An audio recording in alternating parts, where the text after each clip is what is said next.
is Panda Ed from Retro Alliance Gaming, and this is my kitty Butters, who is very pissed at me, but absolutely adorable. Look at this thing. Oh my gosh! Okay, let's put her over there for now. Normally she's not hissing. I think she might be a little camera shy. Okay, so for my first video, until I get a camcorder and I also get my very important capture card, I would like to do an unboxing because I have something very special come in today. Now, I'm not doing a review, but I will be doing certain review points. But just to go ahead and kind of give you the logistics of it. When I was a kid, I'm 31 years old. So back in the early 90s, when we wanted to play an awesome game, we would go to the arcade, play Street Fighter, whatever it is, you name it. Now, I had a Super Nintendo, a Sega Genesis, love those systems, used to play them to death.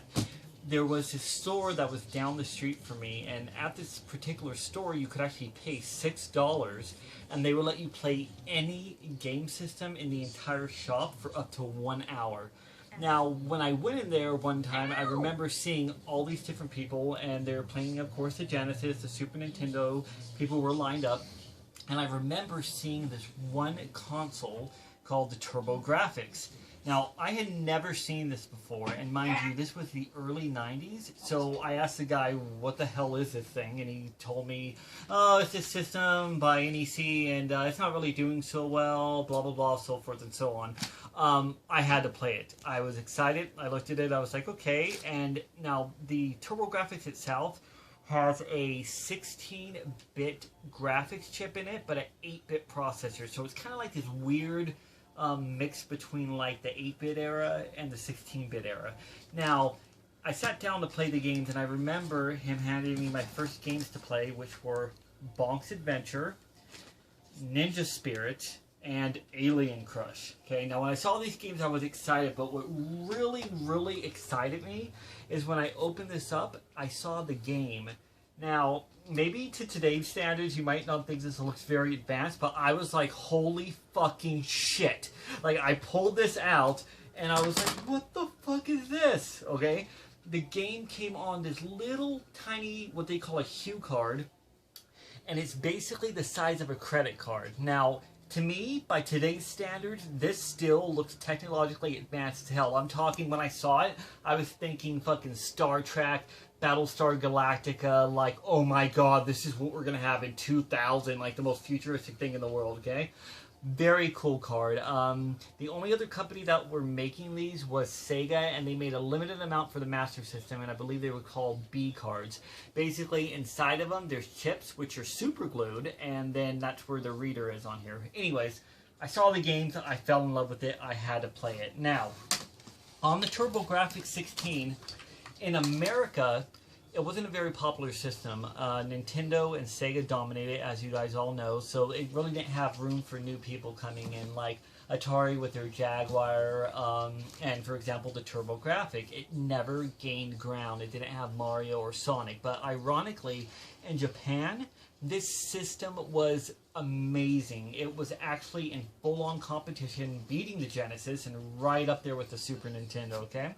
So, now, for me to get a TurboGrafx, I have one. I have a full system, but unfortunately, these games, this may say $198 on it now, they are expensive as hell. So if you want to start collecting from it, you better have a lot of money. We're talking about $60 to hundreds of dollars to get a game. So I had 12 TurboGrafx games, and I had a TurboGrafx, but I want to collect. And I watched a guy called the Happy Console Gamer, and he was talking about how you can get the same games in Japan, far more of them, and cheaper, and there's not really a language barrier you have to worry about with older games. So I was like, okay, fuck yeah, I want that. At the same time, there was a CD attachment which enhanced every single game that you played. So instead of it being on a hue card, for example, it would be on a disc, which back then was like state of the art. So you had stereo sound, FMV animated cutscenes, you name it. It cost like $400 in America to get it. So I was thinking to myself, what is the best way to go about doing this? So I went online after watching the Happy Console Gamer and buying my TurboGrafx, and went to buy this, which I'm about to unbox. Now, this is going to seem unusual to you at first, but I'm telling you, this is the most beautiful, wonderful thing I have ever seen in my entire life, and that would be cliffhanger for the Sega CD. Now, before you go saying anything, the first thing I want you to notice is look at this amazing box art. Holy shit, okay? You have Stallone, look at them muscles, and look at them legs, okay? Seriously? That is one sexy man. So, oh my god. Oh, yeah. On the back of this, if you read, CD quality audio. There's actually 3D snowboard. Okay, I can't do this anymore. Okay, this is a joke. I put this on the top. Ignore it. Now, real quick, just so you know, I opened the box in the last time I was filming, and it died, and I had to redo this entire video because it was a race. So it's already open, but I have not looked at it yet. Okay, I'm going to get to the actual game. By the way, Cliffhanger, not a good game, but snowboarding on the Sega CD, bus trading is pretty good. Anyways, okay, I ramble, so let's get to this. So my solution after getting the beautiful TurboGrafx was to order from Japan something called the PC Engine. Okay, now you're probably thinking, is that like some kind of, computer system? No.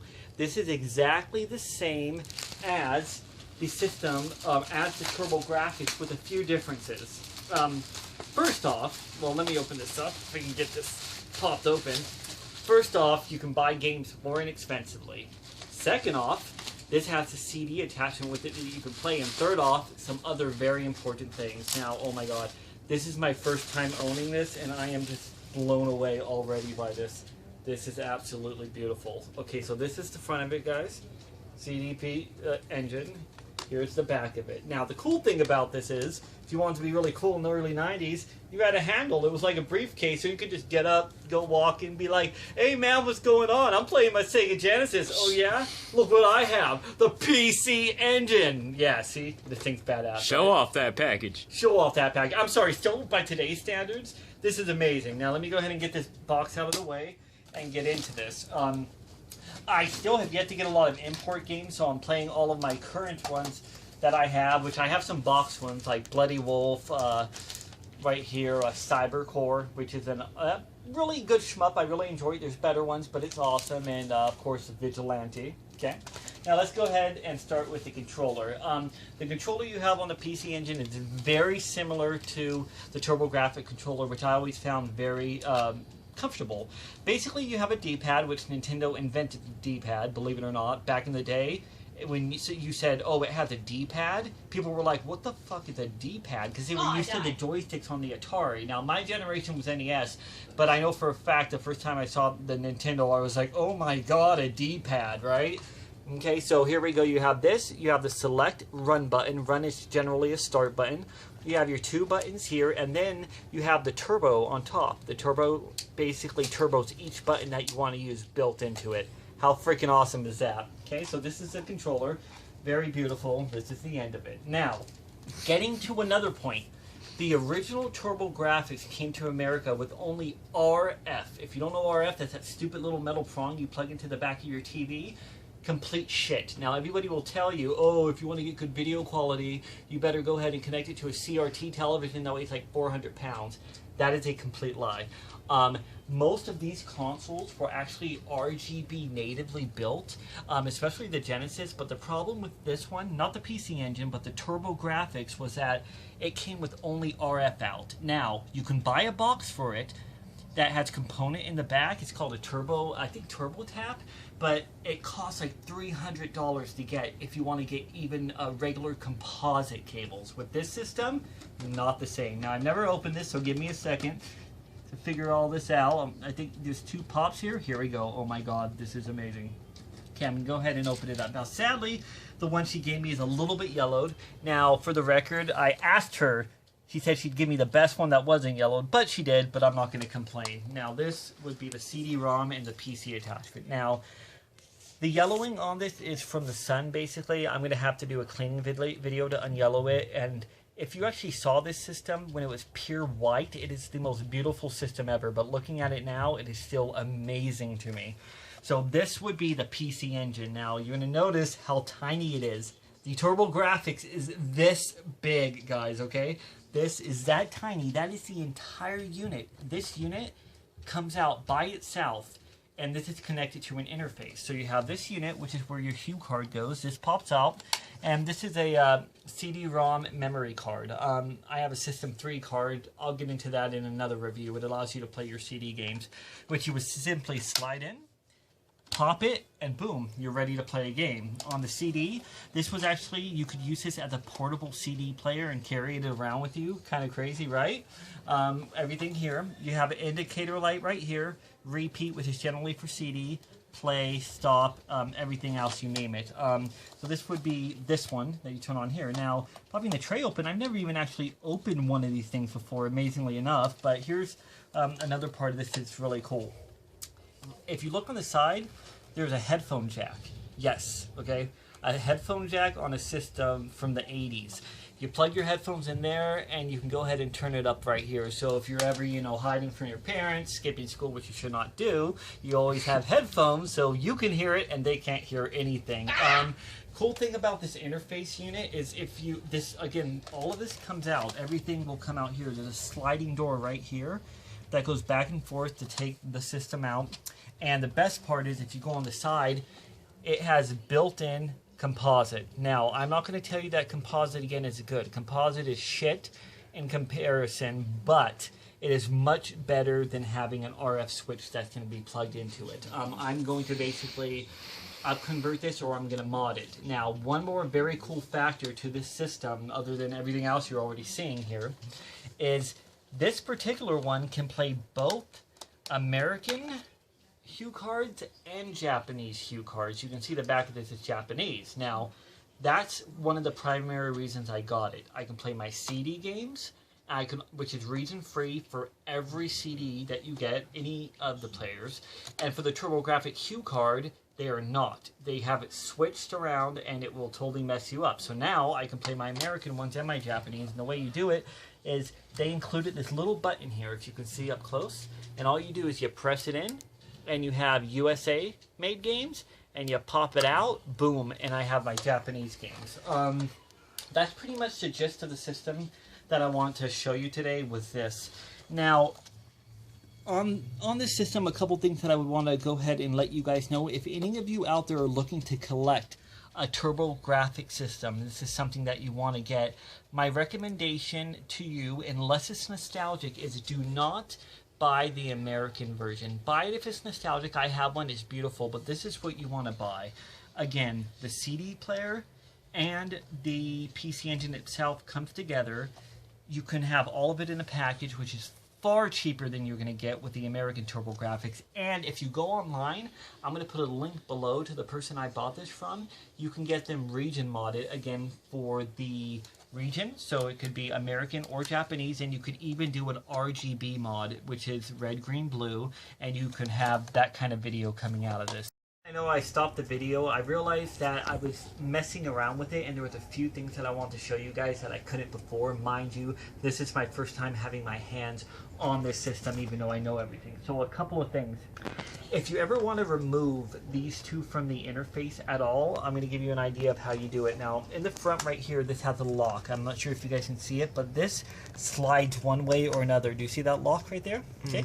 Comes up like that, and then you can move it left or you can do it right. So you pretty much want to go ahead and move it or take it off, and then you can slide it down just like that. Now, next, what you do is it has an eject button. Okay, it's this right here. You basically go ahead and you pop it like this, and then both your systems come out. Now, if you want to do it separately, or you end up breaking one of them, that would be a good thing. Now, this is the PC, card. This is the PC Engine by itself, okay? There it is right there, again, with the card sliding into it just to show you more up close, and sealing like that for it to power on. And this is the back of the PC Engine. This is where you would put your expansions if you wanted to use this by itself, or if you wanted to plug in a turbo tap or anything for your memory. There's also memory held in this unit and within the cards. And the CD player comes out like so. Okay, you can see it right there. This is your CD-ROM out and your line out. And again, this is your volume where you can take it around as if you wanted to listen to it as a CD player. To pop it open, all you have to do is go ahead. Alright, so sorry about that. Anyway, so on this, the way you open it is there's no actual eject button. There's a hinge on the side right there, and another hinge on the side right there. And what you do is you go ahead and grab them with both your fingers and you pop it open, and that's the inside of it, as you can see. This particular model has new gears because they are known for wearing out, and they did go inside and replace everything on it to make it mint. So again, that's it. This is your interface unit by itself. One thing I'm going to also recommend to you guys is if you buy this, and I will put a link below, and you do get it where it is region, the region is unlocked where you can hit the switch, remember two things. First, the CD player can play any games. There was no region coding. Nobody had a burning system back then. If they did, it would have cost them unusual amounts of money. Second, don't ever try and buy these separately, okay? Buy them together with this, because there's a lot of people just selling the interface units for over $100. So again, if you're looking for this, find one with the interface unit, find one with both the systems that are here, and try to find one region that's region unlocked so you can start collecting for your Japanese games. Now again, when you're done, you simply go ahead and take your PC Engine, you line it up, it goes directly into there, pop, and then you go ahead and take your CD, you can see right there, put it on, pop it right in, and then you can go ahead and lift this piece up, and get it up, there we go, and it locks, and that is pretty much it. And then you can go ahead whenever you want to take it somewhere, pop this back on, carry it around, and you're good. So yeah, again, last time without cutting out, this is my first video on here really, other than some of my Dreamcast ones from earlier. Please stay tuned in the future. We're going to have more unboxings. I'm going to have video game reviews. Anything you guys like, you guys throw it in there and I'll let you know. We love every game system available you can think of out there. Thank you guys so much for watching, and see you next time.